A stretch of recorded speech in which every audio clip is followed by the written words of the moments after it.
Hello everyone, আসসালামু আলাইকুম। কাছে দূরে দেশ ও দেশের বাইরে যে যেখান থেকে আজকের ভিডিওটা দেখছো সবাইকে আর কুকিং হাউসের পক্ষ থেকে স্বাগত জানিয়ে আজকের ভিডিওটা শুরু করছি। তো আজ বিকালে একটু অন্যরকম নাস্তা খেতে ইচ্ছা করলো, যার কারণে ভাবলাম একটু লুচি বানিয়ে নিই।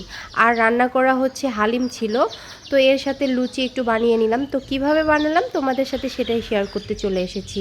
আমি এখানে 1 কাপ আটা নিয়েছি। তো আটাটাতে ভালো করে আমি একটু তেল দিয়ে ভালোভাবে মেখে নিলাম। আর এখানে আমি 1 চামচ লবণ দিয়েছি।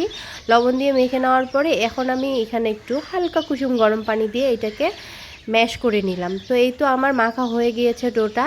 তো ডোটাকে আমি একটু তেল দিয়ে মাখিয়ে আমি ডোটাকে 30 মিনিটের জন্য রেখে দিব, যাতে ডোটা একটু সফটনেস চলে আসে। তো এই তো এটা আমার মাখা হয়ে গিয়েছে, এখন এটাকে আমি ঢেকে রেখে দিব। আর এদিকে আমি গ্যাসের চুলাটা অন করে আমি এখানে চা বসিয়ে দিব। তো এদিকে আমার 30 মিনিটের জন্য আটাটাও ওইদিকে হয়ে যাবে, আর আমার এদিকে চাটাও হয়ে যাবে। আর এই যে আমি মাংস দিয়ে হালিম রান্না করেছিলাম, তো হালিমটাও আমার হয়ে গিয়েছে। তো আমি কড়াইতে তেল দিয়ে দিচ্ছি গরম হওয়ার জন্য, আর এদিকে চা পাতা দিয়ে দিচ্ছি। চাটাও আমার হয়ে যাবে, সব কিছু একসাথে হয়ে যাবে।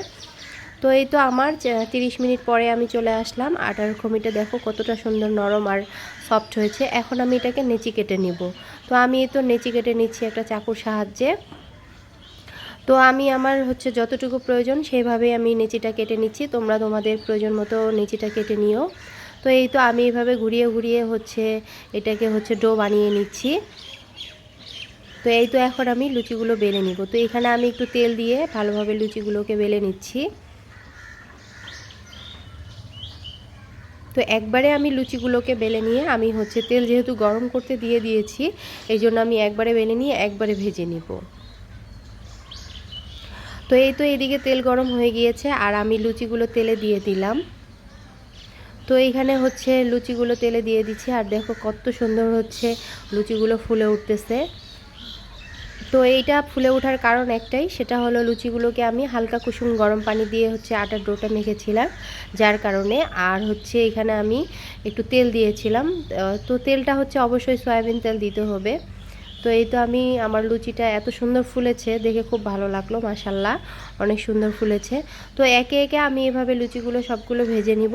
তো বন্ধুরা, তোমাদেরকে বলে রাখি, যারা আমাকে ইতিমধ্যে এতদূর সাপোর্ট করে আমাকে নিয়ে এসেছো তাদেরকে অসংখ্য ধন্যবাদ।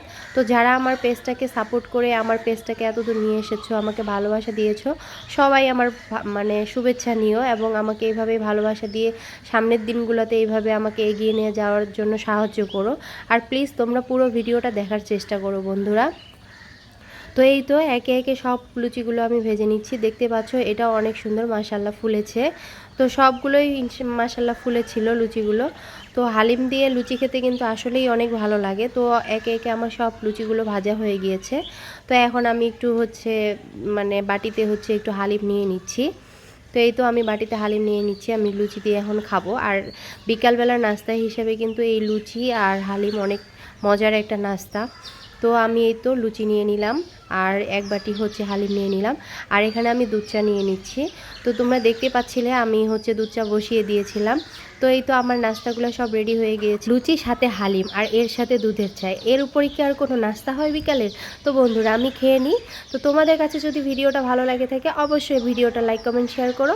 আজকের মতো এখানে বিদায় নিচ্ছি। আল্লাহ হাফেজ, ধন্যবাদ।